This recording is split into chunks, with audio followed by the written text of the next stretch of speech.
साल 2026 में एक अच्छा क्रेडिट स्कोर होना पहले से कहीं ज़्यादा ज़रूरी हो गया है।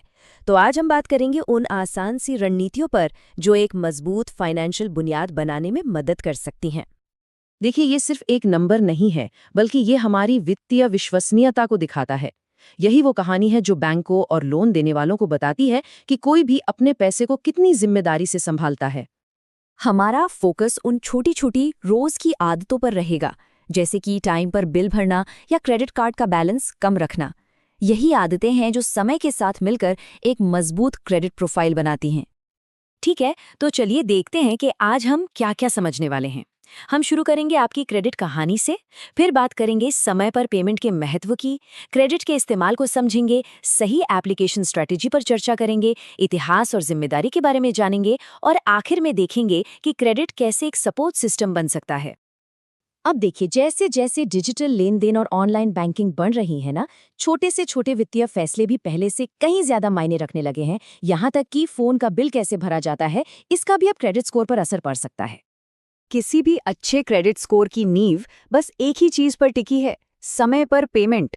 क्या आप जानते हैं कि सिर्फ एक बार देर से की गई पेमेंट भी स्कोर को काफी नीचे गिरा सकती है? इसीलिए ये आदत इतनी इतनी जरूरी है।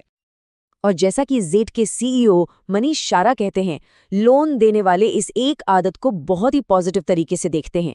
ये आपके विश्वसनीयता का सबसे पक्का सबूत जो है। ये स्लाइड बहुत साफ साफ दिखाती है कि सिर्फ मिनिमम पेमेंट करने और पूरी रकम चुकाने में क्या फर्क है। मिनिमम पेमेंट एक कर्ज का जाल बन सकता है, जबकि पूरा पेमेंट आपको वित्तीय आजादी की ओर ले जाता है। लेकिन सवाल ये है कि क्या सिर्फ टाइम पर पेमेंट करना ही काफी है? नहीं, ये भी बहुत जरूरी है कि जो क्रेडिट मिला है उसका कितना इस्तेमाल किया जा रहा है। तो ये क्रेडिट यूटिलाइजेशन है क्या चीज? चलिए एक आसान से उदाहरण से समझते हैं। मान लीजिए किसी के पास 1 लाख रुपए की लिमिट वाला क्रेडिट कार्ड है और उस पर 30,000 रुपए खर्च हुए, तो उनका क्रेडिट यूटिलाइजेशन हुआ 30%। और सबसे जरूरी बात यह है कि क्रेडिट के इस्तेमाल को 30% से नीचे रखना एक जिम्मेदार मैनेजमेंट का सबसे बड़ा संकेत है। ये लोन देने वालों को दिखाता है कि आप पूरी तरह से उधार पर निर्भर नहीं हैं।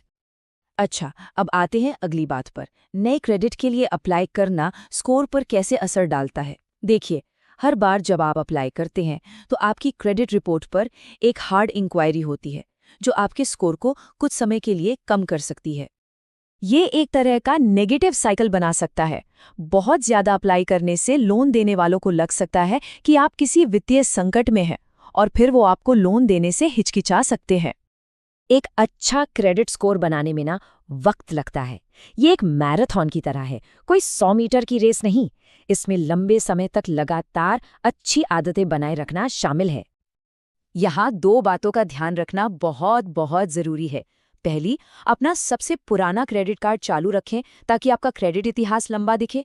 और दूसरी, किसी और का गारंटर बनने से पहले 100 बार सोचें, क्योंकि उनकी गलती आपके स्कोर को भी बिगाड़ सकती है। तो जब ये सारी आदतें एक साथ मिल जाती है ना, तो क्रेडिट एक बोझ के बजाय एक बहुत ही ताकतवर फाइनेंशियल टूल बन जाता है। एक ऐसा टूल जो आपको अपने लक्ष्य हासिल करने में मदद कर सकता है। तो चलिए फटाफट से एक बार दोहरा लेते हैं। समय पर पेमेंट करना, अपने क्रेडिट का इस्तेमाल कम रखना, सिर्फ जरूरत पड़ने पर नए क्रेडिट के लिए अप्लाई करना, अपने पुराने खातों को बनाए रखना और गारंटर बनने से बचना। ये वो लगातार की जाने वाली कार्रवाइयां हैं जो एक मजबूत क्रेडिट प्रोफाइल बनाती हैं। और आखिर में सारी बात इसी पर आती है, जब अनुशासन के साथ अपने क्रेडिट को मैनेज किया जाता है तो ये टेंशन का कारण नहीं, बल्कि आपके फाइनेंशियल गोल्स को पाने में एक सपोर्ट सिस्टम बन जाता है। क्रेडिट स्कोर आपकी वित्तीय कहानी बताता है। आप इसे कैसे लिखना चाहते हैं, ये पूरी तरह आप पर निर्भर है। एक समय में एक छोटी लगातार आदत से एक ऐसी कहानी लिखी जा सकती है जो वित्तीय स्वतंत्रता और मौकों से भरी हो।